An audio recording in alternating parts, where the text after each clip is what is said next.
Olá! Sejam muito bem-vindos a mais um eletrizante episódio do Biohackers Podcast Brasil, porque olha, a gente sempre fala em mitocôndria quando pensa em respiração, mas ela começa lá no nariz. E não é só isso que a gente vai falar, porque a gente trouxe um convidado, Lu, muito especial. Muito especial. Hoje nós estamos aqui com o Dr. Bruno Neto, otorrinolaringologista. É difícil essa palavra, hein, Bruno? Difícil. Mas o que é legal, pessoal, é que o Bruno ele tem uma visão integrativa, funcional integrativa da otorrino. Sabe por quê? Porque rinite, sinusite, zumbido, dor de ouvido, tudo isso é muito difícil. Eu vejo as pessoas assim, ai, tô com alergia, é rinite, é sinusite uma vida inteira, é zumbido uma vida inteira que não passa. O que fazer? Gente, hoje nós temos aqui o Dr. Bruno Neto que vai nos explicar o que a gente pode verdadeiramente fazer para resolver essas condições que realmente afetam muito a nossa qualidade de vida. Bruno, muito obrigada pela tua participação. Assim, tu foi muito solicitado e a gente ficou muito feliz que tu aceitou esse nosso convite. Que bacana. Ricardo, Lu, só tenho a agradecer por estar aqui nesse podcast que eu já acompanho, né, há tempo, o Biohackers aí, e gosto muito, né, já vi que muita gente de autoridade sentou nessa cadeira, então eu tô lisonjeado de estar aqui com vocês, é uma alegria a gente bater esse papo sobre o otorrino com essa visão funcional aí. Que bom. Antes da gente começar, nós vamos agradecer aos nossos patrocinadores, Cienza, Farmácia de Manipulação. E Biome Hub, que nos ajuda, nos dá uma força com a medicina de precisão. Perfeito. E aí, Ricardo, a gente vai começar por aonde? Pela alergia, pela rinite, pela sinusite? Tanta coisa! Posso passar uma dor minha? Vamos lá. Quando o paciente chega, doutor, e geralmente é a última queixa, tá? Aquela. A consulta tava terminando, aí tem mais uma hora. Você tá pensando, tá, tudo saiu relativamente bem. Aí, mais uma coisa, tem esse zumbido que não passa. É sempre a última. Ah, meu Deus, aí você afrouxa a gravata, começa a se escorregar para baixo. É porque é bem difícil. Né? E desmarca os compromissos. Sim. Bruno, nos explica, por que é tão difícil de tratar esse zoom aí dentro da orelha? Olha, Ricardo, não é só para ti, né? Essa dor, ela é de todos os otorrinos que se dedicam a trabalhar nessa parte, sem dúvida. E quando o paciente, né, depois, eu me vi, né, em muitas consultas já, tu tratou lá o cara com uma sinusite complexa, tu agita tudo. Doutor, só esqueci de dizer, né, tô com zumbido. Aí tá bom, então vamos começar tudo de novo. Bom, o zumbido, ele é um problema complexo. Já começamos pelo seguinte, até hoje não sabe exatamente o que causa, né? Então, assim, a teoria é que as células ciliadas, né, que são, digamos, a parte elétrica lá, que faz a transição do elétrico para o neural, elas vão morrendo, né? Ou elas sofrem um trauma agudo ou com a idade, e essas células se sabe que elas emitem sons, né? Existe um teste que são as autoemissões que a gente pode perceber, né? Pode captar no aparelho o som emitido por essas células. Só que quando elas estão lesadas, em teoria, né, há a emissão de um som patológico, de um som anômalo, que é percebido pelo paciente. Essa é a principal teoria, mas até hoje a gente não sabe exatamente se é isso que acontece. O que nós sabemos de fato? Seguinte, paciente com perda auditiva, cerca de 70% deles tem queixa de zumbido. Então, tem muita relação do dano com a queixa. Agora, o zumbido, ele se torna um grande problema, não por ele estar ali ou não pela lesão nas células, mas sim pela potencialização que ele pode receber de acordo com o estado geral do paciente. De que forma? A gente sabe que existe uma integração muito forte do sistema límbico sobre o núcleo dorsal, que é onde chega a inervação lá do ouvido, né?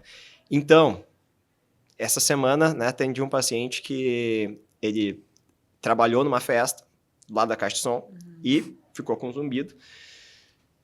Recebeu lá, recebeu umas bruxarias lá, não adiantou nada, mas o que me chamou a atenção? Ele estava extremamente irritado, extremamente incomodado. Né? A gente começa a perguntar, tia, como é que tá a tua vida? Né? O cara não estava dormindo, trabalha de noite, faz plantão, estava uma desgraça dentro de casa, com a família. Bom, quando isso encontra, né? Quando tu tem o foguinho já ali preparado e tem uma lesão, então isso explode. E aí, Ricardo, eu te digo assim, ó, o maior sucesso nos casos de paciente com zumbido são quando a gente consegue atacar essa parte que muitas vezes está desregulada, né? Da parte estresse, do eixo HPA, cortisol, sono, né? Como a Lu falou. A gente equilibrando isso, muitas vezes a gente vai conseguir uma redução do zumbido, então a gente faz, né, um score básico no consultório, pergunta pro paciente de 0 a 10, como é que tá teu zumbido na média nessas últimas semanas? Ele vai dizer, tá 6, tá 7. É muito raro a gente fazer, né, tratar um paciente e ele chegar, não, zerei. Mas assim, baixar 30%, 40%, 50% é algo que a gente muitas vezes consegue com uma abordagem multidisciplinar que vai olhar essas diversas áreas. Bruno, quando tu fala em eixo HPA, acho que é bem interessante trazer isso e explicar um pouquinho também como é que tu aborda isso e como é que ele está relacionado ao zumbido. Perfeito. O eixo HPA é fundamental no otorrino, embora ele muitas vezes não seja, né, não se dê muita atenção para ele, mas falando especificamente do zumbido, né, quando a gente vê um paciente como esse, né, está dormindo mal, está estressado, está trabalhando bastante, está com problemas familiares, a gente sabe que esse cara está com uma desregulação nesse eixo, porque geralmente o cortisol está mais alto, ele vai estar né, super estimulado, a gente vai ter o glutamato bombando lá na cabeça do cara. E o que isso leva? Geralmente leva a uma hiperativação neural. E como essas vias, né, como a gente falou, sistema límbico e sistema neural do ouvido, elas se combinam em determinado momento, né, no cérebro, a gente vai potencializar o zumbido por esse estado emocional, mas que não é aquilo, né? Não é meramente um sintoma subjetivo. Nesse caso, é orgânico o que acontece, né? Pelo excesso. Então, sim, não é coisa da cabeça do paciente. Não é coisa da cabeça. É, mas não é. É verdade. Vem da cabeça, mas não é da cabeça. E a resposta a antidepressivos, a essas medicações? Bom, tem muitos estudos buscando o que realmente pode melhorar o zumbido. Existem alguns estudos com boa resposta com a amitriptilina, tá? Alguns com amitriptilina e melatonina. Sim, respostas parciais, tá? Nenhum medicamento até hoje, né, é aquele medicamento que teve um estudo assim, isso aqui é acachapante, tá aqui a solução para o zumbido. E tem muitas coisas que melhoram, né? Por exemplo, assim, até estudos com meditação melhoram o paciente com zumbido. Férias. Férias melhora o paciente com zumbido. Agora, tem uma outra coisa, né, para a gente trazer assim, um pouco mais de objetividade, que a gente vê mais em pacientes jovens atualmente, que é a questão do bruxismo. Isso também é super interessante. O que acontece? Toda essa musculatura né, de cabeça, de mandíbula, aqui região da mastoide, ela também vai se conectar no núcleo dorsal. E então, se nós estamos com uma excitação aqui, né, que hoje é muito comum, as pessoas estão né, com muita excitação, estresse. E não é só durante o sono, né? Não. Sabe que eu me peguei fazendo com bruxismo correndo. Mas eu faço na musculação. Corrida, aumenta a força. Isso. Aumenta em Vendo percentual foto, significativo quando tu vendo morde os foto. dentes. Vejam fotos, pessoal, de vocês enquanto vocês estão fazendo atividade física, porque às vezes pode estar fazendo bruxismo nessa... Quando a gente tem uma questão muscular ou osteomuscular envolvida, aí os resultados são muito positivos. Né? Desde que a gente faça o diagnóstico e muitas vezes vai compartilhar ou com físio, tem fonos que atuam nessa área também, para a gente poder auxiliar, levar alguns exercícios, tem algumas estimulações, dá para se usar laser, dá para usar eletroestimulação, e isso melhora, né? Melhora a tensão muscular, às vezes precisa, né, o dentista fazer uma adaptação também, o dentista trabalhou junto nessa parte, e aí esses pacientes às vezes a gente consegue zerar. Como é que a gente pode saber? Isso é interessante. Tá, mas como é que a gente diferencia esse zumbido do bruxismo do zumbido lá da perda ou do zumbido de uma origem puramente neural auditiva? A principal característica que diferencia é o seguinte. Sabe, depois da festa, quando fica aquele sonzinho agudo, aquele geralmente é um zumbido de dano lá celular, né, das células ciliadas. Não tem a ver com o bruxismo. O bruxismo, ele costuma dar um som um pouco mais grave. É um chiado, tá? Não tanto o apitinho fininho. Então, isso, claro que não é decisivo, mas a gente consegue diferenciar questionando, entendendo mais o que o paciente está sentindo e a gente consegue diferenciar. Às vezes, eu sinto assim um chiado. Tá, isso aí leva mais pro bruxismo. Vamos estudar mais. Tenho dor também, às vezes estrala a articulação, eu passo com meu chiclete o dia inteiro. Tem coisas que a gente vai destrinchando. Tu vê como todo estilo de vida está muito interconectado. Só que agora chegou a minha vez de trazer uma dor minha aqui. Também no final da consulta. Sempre chega aquela coisa, mas doutora, só para finalizar, de vez em quando eu sinto tudo girando, me ataca a labirintite. Boa. Tá? E eu vejo muito isso, principalmente em mulher. Bruno, a labirintite, ela tem relação com o estilo de vida, com o estresse, com alguma questão até, não sei, de menopausa? Enfim, queria muito que tu nos explicasse, assim, da labirintite. Perfeito. E o que fazer também, porque, né, é muito ruim tu sentir tudo... Tu vê girando, tudo né? girando, Fora né? de eixo. Aham. A gente tem uma série, né, de diagnósticos possíveis, mas 2 são os principais.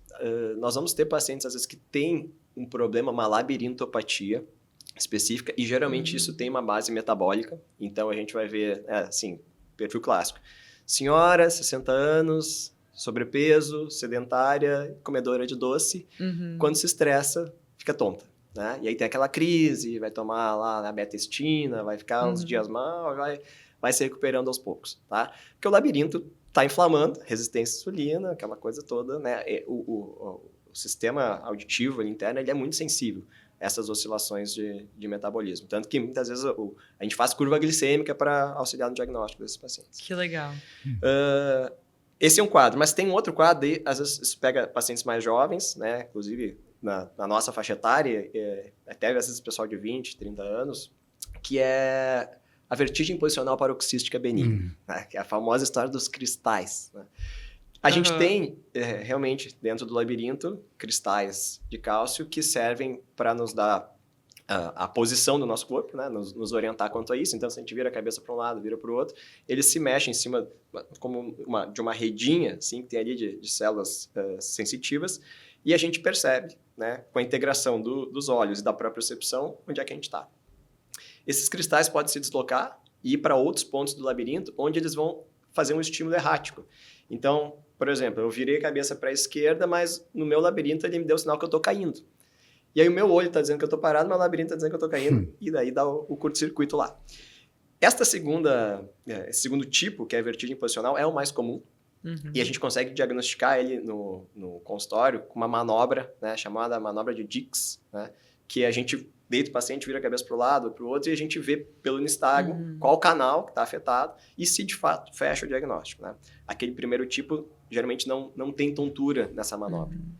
Quando a gente identifica esse canal, a gente pode fazer uma segunda manobra, que daí já é terapêutica, né, para reposicionar esses cristais. E é impressionante, assim, tem pacientes que já saem curados. Mas, Bruno, o estresse pode... Eu já tive, tá? O estresse... E eu notei que eram em momentos da minha vida... Não assim da vida, mas assim, uma semana que eu, sei lá, trabalhei daqui a pouco mais do que deveria, ou não dormi tanto. Isso. Tem relação também com a sobrecarga? Tem. E eu tô sempre me movimentando muito. Então, isso também me... Exato. Esse ajuste metabólico do labirinto é extremamente complexo. E a gente vê, inclusive, uma sobreposição, embora lá, né, a gente falou das senhoras que podem ter estresse, na VPPB, muitas vezes, na vertigem posicional, também vai ter um fator de estresse. Né? Então, assim, a pessoa está sobrecarregada, está dormindo mal, período de provas, de trabalho intenso, é ali que a coisa aperta. Então, a gente não sabe exatamente, tá, mas o que tem a ver o estresse com deslocar os cristais? Isso não está muito claro. Né? Se por algum motivo tu aumenta a pressão da endolinfa ali dentro do labirinto, isso pode mexer com alguma coisa, mas tem relação, sem dúvida, Muito essa interessante. parte. Uma dor que não é minha como médico, mas que é minha como paciente. Depois eu passo a carteirinha do convênio. Sinusite crônica, tem cura? Porque é um saco, tia. Todo ano começa a doer. Sim. Eu quero muito ouvir do Bruno, o que ele vai... Até nessa visão... Porque assim, deixa eu dar uma contextualizada, tá? A sinusite crônica, ela é muito ruim mesmo, porque a gente vê que as pessoas, elas ficam reféns de medicamentos sintomáticos. Isso. Né? Então, eu vou dar aqui um pouco a minha opinião, mas assim, pra ver se tem coerência com aquilo que tu vai falar. Eu vejo muito na questão de uma alimentação ultraprocessada e de lácteos, enfim, tá? Mas eu quero ouvir do expert, né? Mas a gente vê muito essa questão de sinusite... Alergias, né, Bruno? Isso. Isso que, como o Ricardo falou, é um dos pontos que a gente conversa entre os otorrinos, né? Do drama, quando o paciente chega e diz, doutor, eu tenho sinusite, né? A maioria das pessoas que diz que tem sinusite, elas não têm, né, uma sinusite crônica. Elas têm, eventualmente, uma virose que leva a uma rinocinusite e depois elas melhoram, mas ela não tem o quadro persistente. Então, a gente precisa diferenciar essas duas coisas. Quando a gente tem uma gripe ou resfriado, muitas vezes a gente faz uma rinocinusite aguda. Só que isso vai se resolver 80% das vezes, dentro de 2 semanas não precisa fazer nada. Mas não precisa de antibiótico, não né? precisa de Sabe antibiótico. que eu lembrei agora, porque eu acho que o otorrino, ele é a pessoa que mais escuta do paciente. Ai, prescreve o antibiótico, Mas é o médico que mais fala assim, calma, a gente precisa esperar 7, 14 dias. vou complementar como infectologista, tá?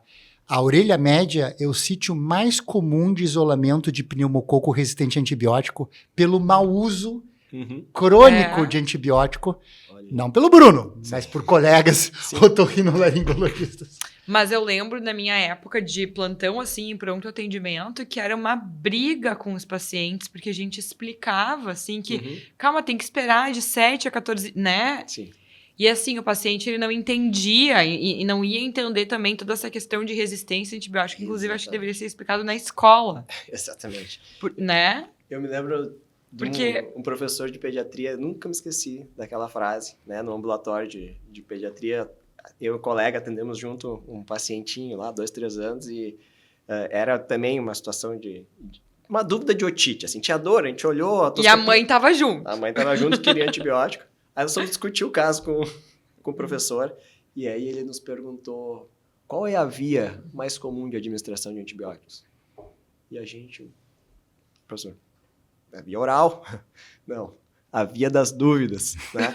Então, de Boa. fato, muitas vezes é essa via que a gente usa.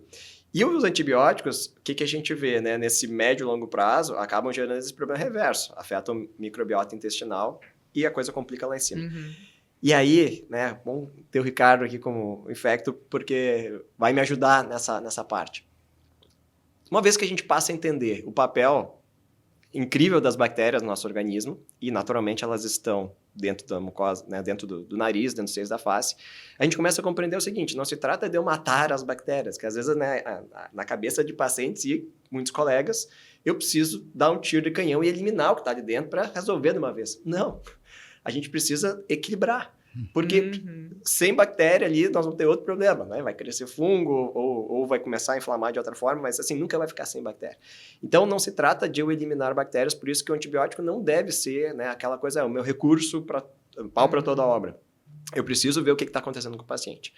Hoje, quando eu pego um paciente com, então, uma história de rinocinusite crônica, naquela história, está sempre com dor, com secreção, às vezes altera o olfato, tosse, dor de cabeça, recorrentemente ao longo do ano, uma coisa que precisa diferenciar, né? Se tem pólipos ou não tem pólipos. A rinocinusite com polipose, ela é, né, um fenômeno um pouquinho diferente, né? Porque tem um gatilho inflamatório mais intenso. Mas, geralmente, a rinocinusite sem pólipos, ela está muito relacionada a uma desbiose de mucosa, seios da face, e que muitas vezes está alimentada por uma desbiose intestinal. Olha como tudo está interconectado. Porque tu pensa bem, né? Antibiótico a cada 2, 3 meses, corticoide, sim. direto, doses altas, corticoide. Às vezes anti-inflamatório também. Anti-inflamatórios. Isso vai mexer com a microbiota e... Os próprios antihistamínicos, eles podem dificultar o clearance mucociliar. Perfeito. Então, esse ponto é interessante. Né? Serve uma dica aqui para quem nos assiste. Às vezes o pessoal começou com um resfriado e eles vão usar um antihistamínico. Que é o antialérgico, tá? Um antialérgico. Muitas vezes o antialérgico e o descongestionante junto, né? Com a pseudoefedrina, então, loratadina, pseudoefedrina, fexfenadina, pseudoefedrina. Essa combinação, ela muitas vezes diminui o clearance porque ela desidrata a secreção.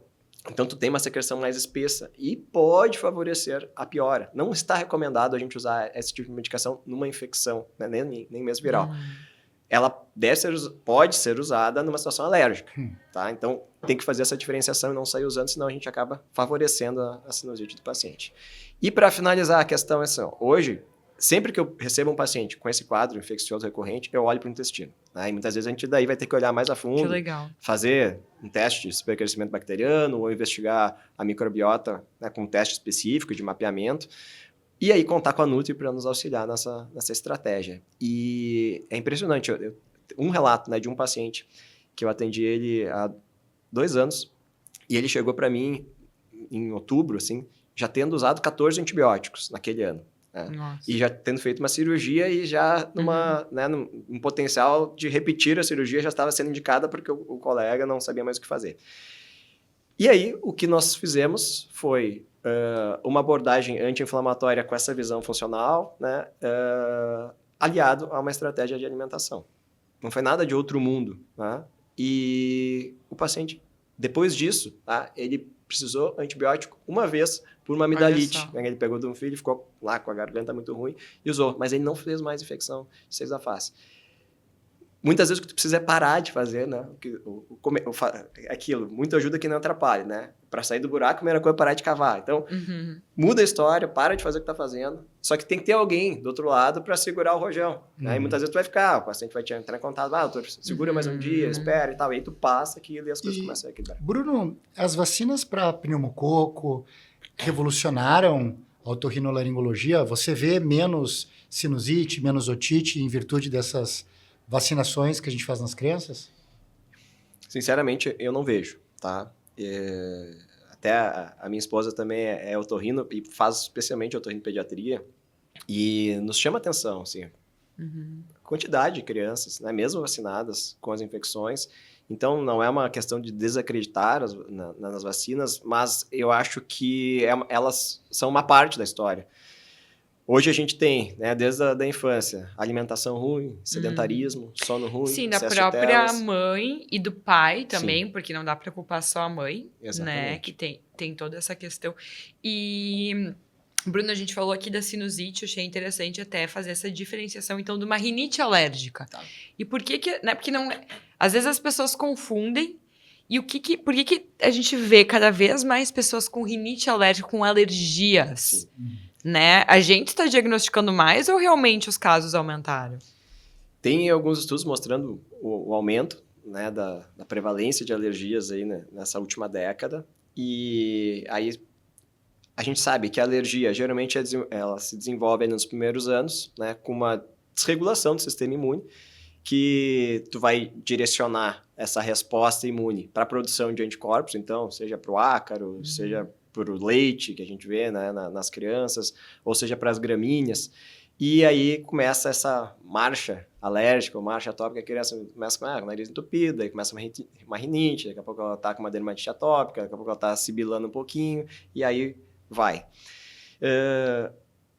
Eu vejo que a sociedade como um todo, né, nisso que a gente falou, poluentes, toxinas, alimentação, estilo de vida, estresse, às vezes, né, já desde o parto, né, assim, aliás, desde a gestação, com uma preparação não muito adequada, a gente, né, ouvindo no congresso agora a importância das questões dos 1000 dias da criança e como isso define muito da vida dela para o resto da vida, e isso é notável. Pega uma criança que nasceu ali prematura, né, mesmo que não seja muito prematura, né, um pouquinho prematura, e usou fórmula desde o começo, com uma que nasceu a termo e mamou no peito, essas crianças têm 2 evoluções imunológicas muito diferentes. Né? Então, a gente tem visto mais, sim, as queixas alérgicas, mas sabe, Lu, aqui cabe a gente fazer um porém. A gente tem visto também mais sintomas característicos de alergia, mas não necessariamente por alergia. Por quê? Vou te explicar. Às vezes a gente pega um paciente que está com sintomas lá, está com congestão nasal, às vezes faz uma sinusite, aí ele pode ter também irritações de pele, mas tu dosa os anticorpos, as IgEs, e está negativo. E aí a gente tem que começar a olhar mais a fundo.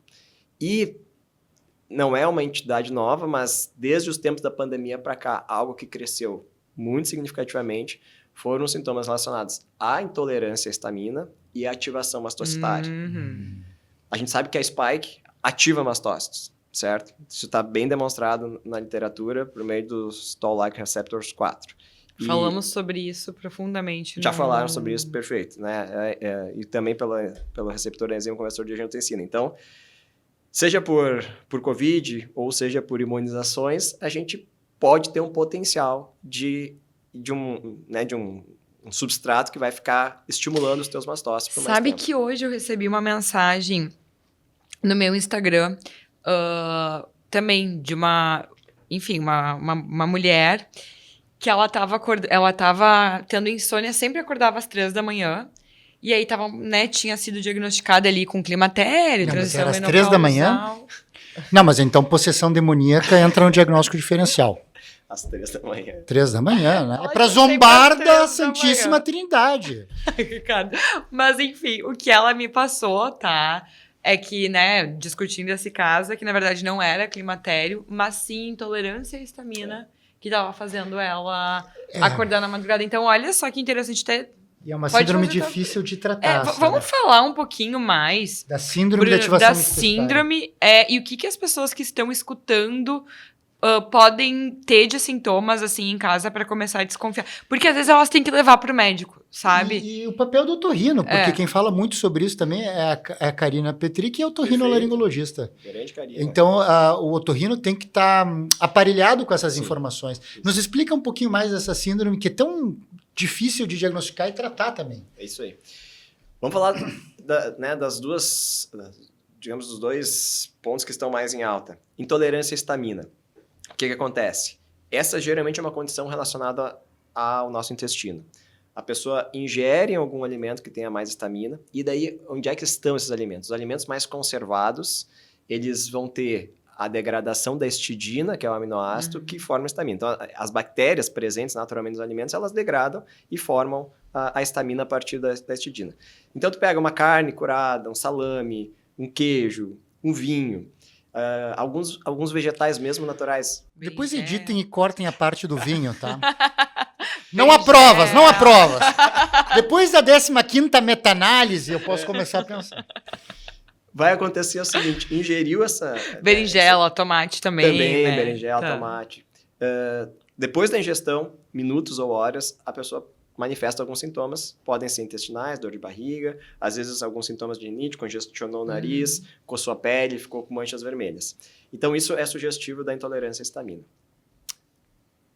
Porque, muitas vezes, a gente pode ter um comprometimento da atividade da enzima DAO, que é a que quebra a histamina ali na borda livre, né, do nosso intestino. Só que existe esse outro universo da ativação mastocitária. E isso é um espectro amplo. Por quê? Ativação mastocitária significa, né, que os mastócitos, células do nosso sistema imune, estão ativados para liberar os grânulos que eles têm dentro deles. Tem muitas coisas, entre elas estaminas, mas tem citocinas, tem prostaglandinas e tal.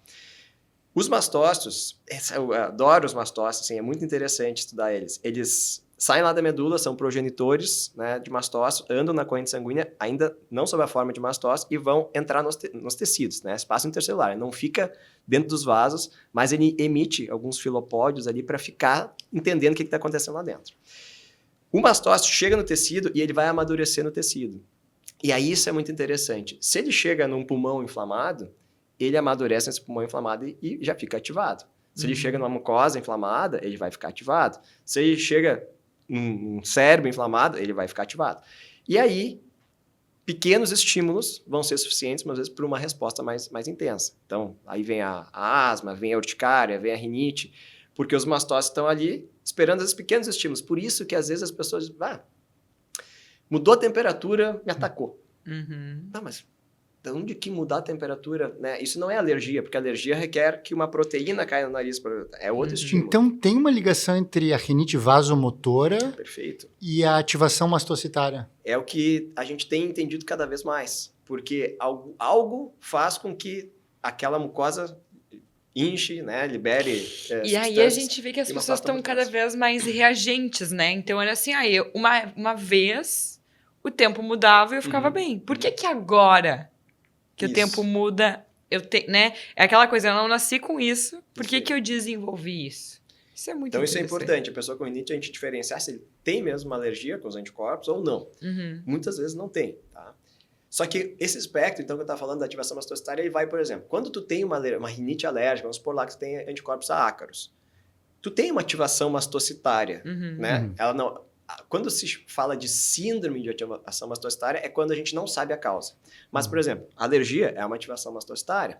A gente pode passar nesse espectro até o outro extremo da pessoa que tem uma mastocitose, às vezes até numa característica leucêmica, né? Ela está com uma questão hiperclonal de mastócito ali produzindo, então é uma leucemia mastocitária. Só que nesse espectro tem muita coisa no meio. Inclusive a síndrome de ativação mastocitária, que é isso que a gente não sabe muitas vezes a causa, né? Aí a gente falou sobre Covid, enfim, que pode estar ativando esses mastócitos. Só para fechar aquela questão dos mastócitos. E aí é interessante que é o seguinte, eles têm tempos de vida diferentes dependendo dos tecidos. Sabe que os mastócitos lá das meninges, eles vão durar, às vezes, 1 ano ou até mais. No intestino, 4 a 6 semanas. Por isso que, muitas vezes, uma dieta de 1 mês e meio, já ajuda questões, né, mais intestinais. Pulmão, já é um pouco mais demorado. Pele, também. Então, às vezes, a estratégia tem que ser mais prolongada, porque os mastócitos estão ativados ali e eles não vão sofrer um turnover tão rápido. Eles levam meses para desaparecer. Então, isso é interessante. Mas, se ele está ativado, eu posso inativar ele com antagonistas de leucotrieno, antihistamínicos? O que a gente usa para tratar? O que a gente faz? Tanto, né, de manejo farmacológico, quanto de... E se estilo de vida também ajuda? Isso aí. O intestino é chave, sempre, tá? Então, mas olha só, como a gente vai ter esse período de ativação? Eles já estão ativados, né? Então, ele não vai mudar imediatamente, a gente vai ter que deixar eles mais calmos. Aí entra os antihistamínicos, né? Geralmente, os antihistamínicos, até os mais modernos, não é necessário usar, né, os primeiros que têm um pouco mais de efeito adverso, embora para alguns pacientes eles respondam melhor àqueles, por ter uma ação mais ampla. Mas, né, como a própria desloratadina, fexfenadina, bilastina são opções interessantes com menos efeito adverso. Vai usar por quanto tempo? É variável. Às vezes o paciente precisa usar 1, 2, 3 meses, mas nesse meio tempo tu vai equilibrando o intestino dele. A enzima DAO é um assunto interessante. Chegou há pouco no Brasil. Chegou há pouco pode ser suplementar. Mas tem gente usando há muito tempo, já não sei o que eles estavam tomando, tá? Porque não, enzima DAO, tomei e não funcionou. Tem um ponto muito importante, ela precisa ser de qualidade e ela precisa ser gastro-resistente, porque se ela cair no estômago e não resistir, você vai embora, né? Então ela tem que chegar lá. Você precisa especificar na prescrição. Especificar, né? Por isso separa de outras enzimas. Exatamente, tá? Então tem que ter essas particularidades, porque eu já ouvi muita gente falar, usei DAO, não funcionou, né? Então tem algumas particularidades aí. E aí a gente pode falar dos suplementos. A gente tem estudos com isso, né? A quercetina, ela é a queridinha do Ricardo. Queridinha. Eu gosto, embora eu não possa usar tanto porque eu sou comitilenta. Olha aí. Mas a gente eu uso. fala muito da quercetina, eu gosto também. Estabilizador de mastócito, tá? É interessante. Vitamina D? Vitamina D, igualmente. Uma coisa, olha que interessante, isso também é um ponto legal aqui para a gente lembrar da bioquímica. A gente falou da DAO no intestino, mas dentro da célula tem outra enzima, que é a HNMT, que na verdade ela que degrada 70% da histamina. Né? E na barreira hematoencefálica também. Vem do intestino e vem pelos mastócitos. E a HNMT é a histamina metiltransferase, N-metiltransferase. Então, sendo uma metiladora, ela também depende dos metiladores, B12, DB6. Então, é lindo quando a gente começa a juntar essas coisas. Então, também a suplementação. A gente vê que o paciente às vezes tem uma carência de B6, de B12, de B9. Dá para suplementar isso também para equilibrar. Que aula aqui, hein? Isso é muito legal. Muito legal. Eu já fiquei pensando que a gente poderia colocar, assim, os macrófagos passando Esse assunto é medicina integrativa em seu resplendor, porque... Não, realmente... parabéns, Bruno. Assim, ó, tu fez uma explicação. A gente vai do nariz à mitocôndria. Agora, a gente trabalha muito com longevidade. Agora eu sou o presidente da Sociedade Brasileira da Medicina da Longevidade. Tenho acompanhado esse trabalho. Lindo aí, parabéns. Que existe. Pode não ser regulada, reconhecida na autarquia, mas a longevidade é a área onde mais se investe. Vai ser um investimento de 44,5 bilhões de dólares até 2030, porque a gente tem 2 opções e somente 2. A gente vai ter 1,4 bilhão de pessoas com mais de 65 anos, e a opção A é deixá-las envelhecerem mal, e aí acabou a previdência, acabou a saúde socializada, acabou a humanidade, ou envelhecerem bem. Mas para envelhecerem bem, é fundamental que elas recebam os estímulos, os inputs do mundo externo. Perfeito. Explica o papel da otorrinolaringologia integrativa na manutenção da saúde das nossas pessoas mais idosas. Da audição. Muito bem. Excelente pergunta. Adoro a medicina da longevidade, que existe sem dúvida, e eu acho que a otorrino, ela avançou pouco ainda nisso, porque não abraçou como deveria essa visão. Mas assim, como eu olho para esse negócio? Todos queremos viver mais. Se nós queremos viver mais, nós temos que preservar os nossos sentidos. E a otorrino envolve sentidos fundamentais. Tem a gustação, tu tem a audição, tu tem o olfato. Então, a otorrino, ela está no meio dessa história da longevidade, ela tem um papel importantíssimo. Onde nós estamos caminhando? Um pouco mais na parte auditiva. Então, o que nós já sabemos, né? A gente tem um estudo de 2023 do Lancet que mostrou que o atraso em corrigir uma deficiência auditiva no paciente idoso favorece o declínio cognitivo dele, né? Então, a gente tem acompanhado os pacientes por 3 anos, a gente viu que o declínio cognitivo daqueles que não manejavam a sua perda auditiva era mais rápido. Então, aqui uma dica, né? Às vezes a gente tem, né, um familiar ou um conhecido que já tem um grau de perda, mas eu estou ouvindo bem, estou me virando bem. Então, uma perda leve, moderada. Só que tudo que no corpo vai ficando com menor uso vai atrofiando mais rápido. Então, essa parece ser, né, o caminho de que se nós ignoramos o começo de uma perda auditiva, ela se vai mais rápido.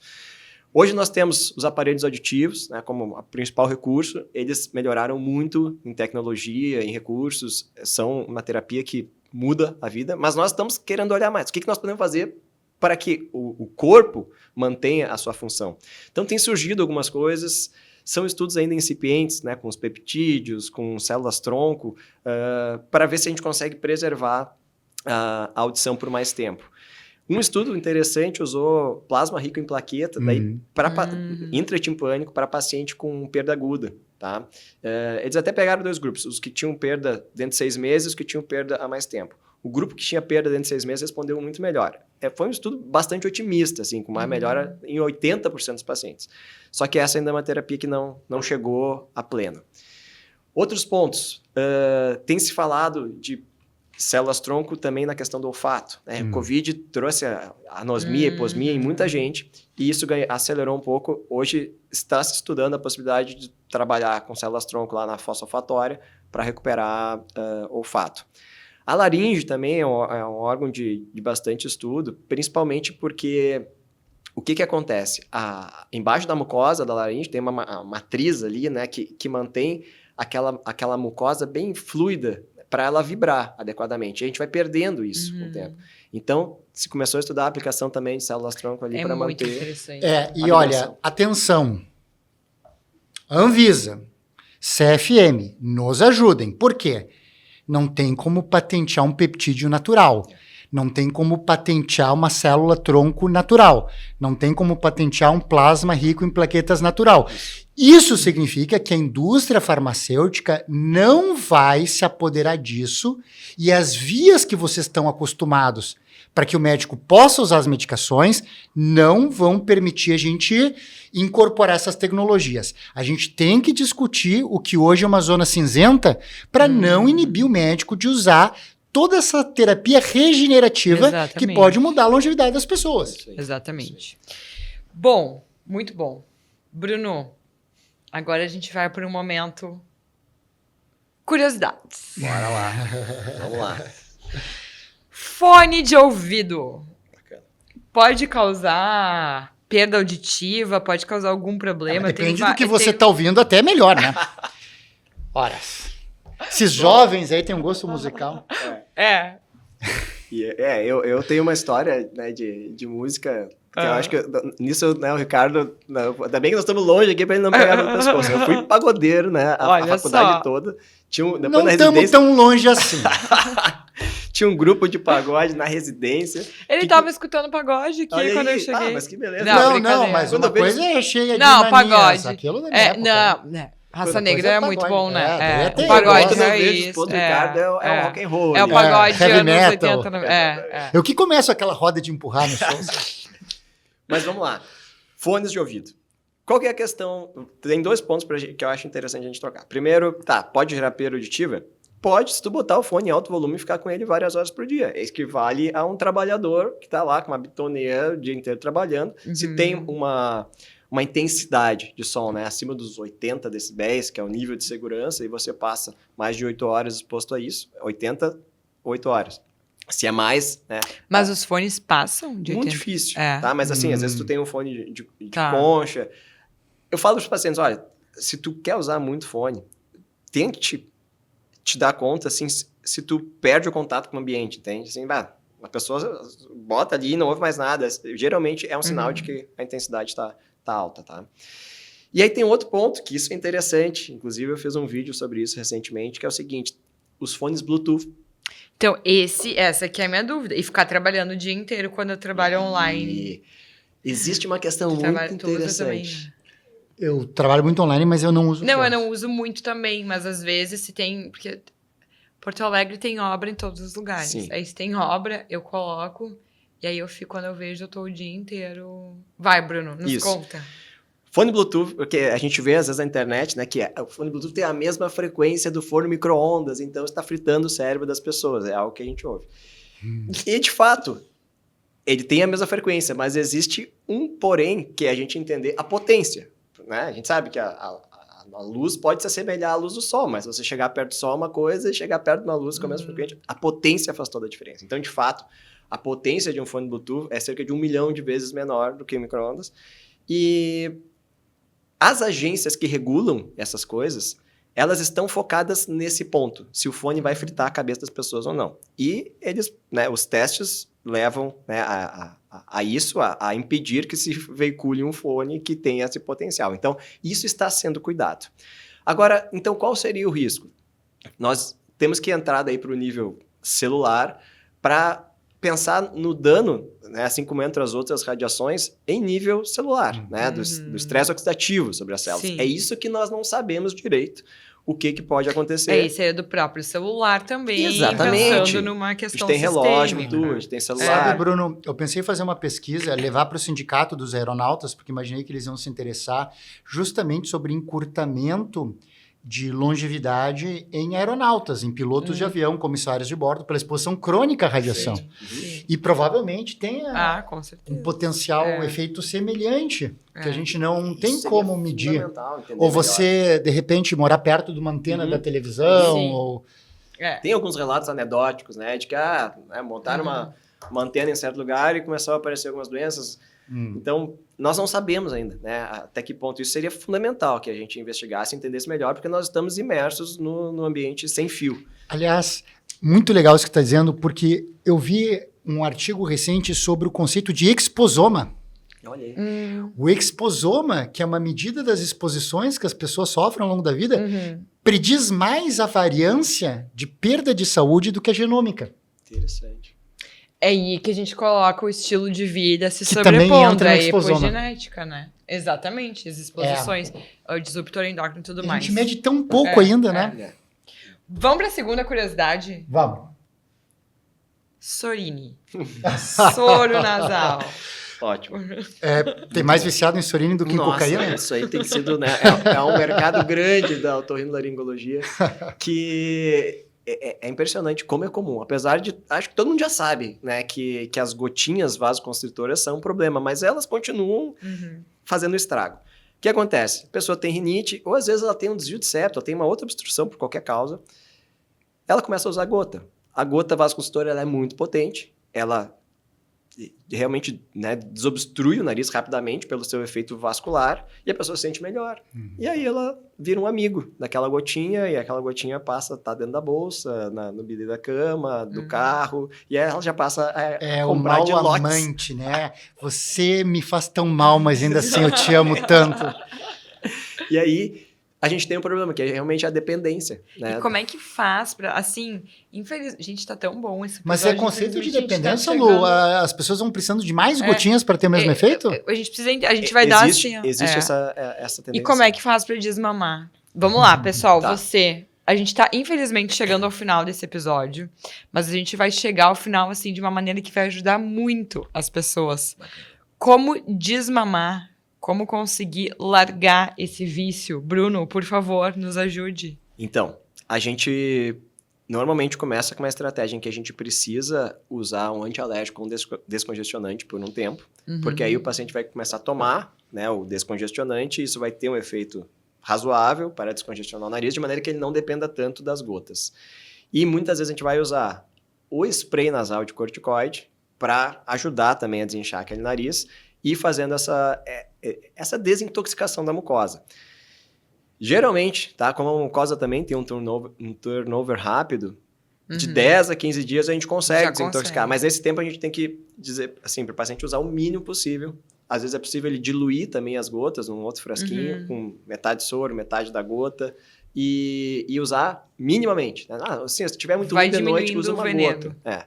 E a gente consegue desintoxicar. Tá? Não tem uma espécie de método Ludovico, que nem no Laranja Mecânica, de colocar pimenta no negócio, Olha, botar Beethoven no fundo, sabe, né, já que nós Lembra estamos falando aquele de... esmalte pra quem roeu? Existe, deve existir. tirar ainda. álcool. Mamãe, eu tô Aquele com medo do esmalte papai. que tinha Não, gosto me ruim enche pra o quem saco. roeu Lembra do e- tirar álcool também? Era assim, né? De que época é isso? Esqueçam. Vocês são muito jovens pra lembrar disso. Vocês não viam no SBT o Specterman, né? Não tem Não, a minha época era Chaves, Isso. Chapolin, esse sim. Esse sim. O carrossel, era Também- carrossel. Carrossel É. também. A gente vê bastante. Carrossel, a primeira versão. Primeira versão. Primeira. Com Cirilo. É. Telômeros Tem- conservados da Lu, então. Tem uma questão interessante, olha, né, falando de biohacking. Tem estudos mostrando, existe uma respiração, que eu acredito que isso venha do yoga, da meditação, que faz uma vibração nasal, que se chama de humming, que é... Então, eu acredito que tem um estudo de 2002 mostrando que esse exercício, né, aumenta significativamente o óxido nítrico nasal. Sim. Tá? Gente, respiração nasal, super. A gente tá falando aqui de respiração nasal. É o que faz aumentar muito o nosso óxido nítrico. Respirar, inspirar e expirar pelo Isso aí. nariz. Né? Então, isso às vezes pode ser um exercício para a pessoa praticar junto, né? Esse humming, que fica ali e faz 2 vezes por dia. Isso vai ajudar nessa melhora inflamatória da mucosa. Tá? Muito bem. Bruno, eu tenho certeza que muitas pessoas que estão nos escutando e nos vendo aqui estão interessadas em te acompanhar nas redes sociais Como te e encontrar, também né? a conhecer o teu trabalho, porque assim, olha, é muito raro mesmo um otorrino com essa visão toda integrativa e que tem esse conhecimento todo, né, da fisiologia, enfim. Então, por favor, onde a gente te encontra, além do nosso episódio? Vamos lá. O melhor caminho, onde eu mais tenho dedicado para levar informação é no Instagram. Tá? Então, @drbrunoneto, com 2 T's, é o meu Insta. Ali é onde eu veiculo a maior parte, né, dos estudos que eu reviso, das informações de saúde, e é onde eu mais tenho visibilidade. Nos outros canais não tem nada, no YouTube ainda não tem nada muito forte, mas ali no Insta a gente está trabalhando bastante. E eu atendo lá na VS Clinic, né? Existe uma equipe de medicina integrativa, medicina funcional integrativa, tanto em Porto Alegre quanto em São Paulo, e também teleconsultas. Porto Alegre é perto do Shopping Guatemi. Isso, ali pertinho do Guatemi. E São Paulo, onde é que fica? São Paulo fica do lado do Shopping Jardins, ali, Cidade Jardins, na sim, Avenida Magalhães de Castro. Tem um centro comercial ao lado, né, prédios comerciais ao lado, é bem ali. Então, Que legal. bem próximo. São os 2 locais que eu tenho atendido, né, nessa linha de medicina funcional, que é onde eu estou direcionando a maior parte do meu trabalho. Que legal, parabéns. Vamos A gente colocar sabe que direitinho. é sempre um ato de coragem, como a gente fala, né? Sair do... Meu Deus, me fugiu o nome que a gente sempre fala, Ricardo. Do mainstream. Isso aí, Do mainstream. Mas enfim, a e hype abrir- de hoje, graças a Deus, vira o mainstream de amanhã. É verdade. Exatamente. Mas por isso também que, né, acho que a iniciativa de vocês é excelente aqui e também acompanho o trabalho de vocês, que eu admiro. Eu vejo que, como todos os ambientes, tem gente fazendo coisas erradas, né? Mas quem se põe a procurar, quem quer realmente entender, quem quer mergulhar a fundo, vai encontrar profissionais trabalhando com medicina funcional, trabalhando com longevidade, trabalhando com menopausa, com reposição hormonal, de forma muito séria, muito Com responsável. certeza. E a gente sabe, né, Lu e Ricardo, que já que nós estamos numa área que tem esses olhos atentos dos demais, dos nossos pares, a gente se dedica a ser ainda melhor. Com né? certeza. Então, Com nós certeza. também temos, antes de tudo, a nossa reputação a zelar e nós não queremos fazer o mal para o paciente. Então, eu fico muito feliz de trocar essa ideia com vocês aqui, porque isso é o que eu sinto de vocês também, que eu acompanho no muito dia a dia do obrigada. trabalho de vocês. Muito obrigado. Que legal. A Admiração gente, mútua. a gente tá criando uma comunidade muito, muito Exatamente. bacana aqui. E é legal porque a gente sempre termina o episódio mais energizado, né? E com brilho no olho. Isso aí. É algo que não nos cansa, porque Isso aí. é muito aquilo que a gente respira e acredita. E agora, para finalizar, enquanto eu pingo aqui um pouquinho de afrim no nariz, eu queria só comentar que eu tô com um zum aqui na orelha. E eu tô um pouco tonta. Um pouquinho, né? Pra eu fazer a manobra. Pessoal, muito obrigada. Vamos agradecer também aos nossos patrocinadores que acreditam muito nesse nosso trabalho. Cienza Farmácia de Manipulação, Biome Hub, tá subindo aqui o QR Code na tela. Quem ainda não se inscreveu no canal, inscreva-se, curta, compartilhe, deixe seu comentário. Ative o sininho. Nos vemos na próxima semana. Hackeie-se!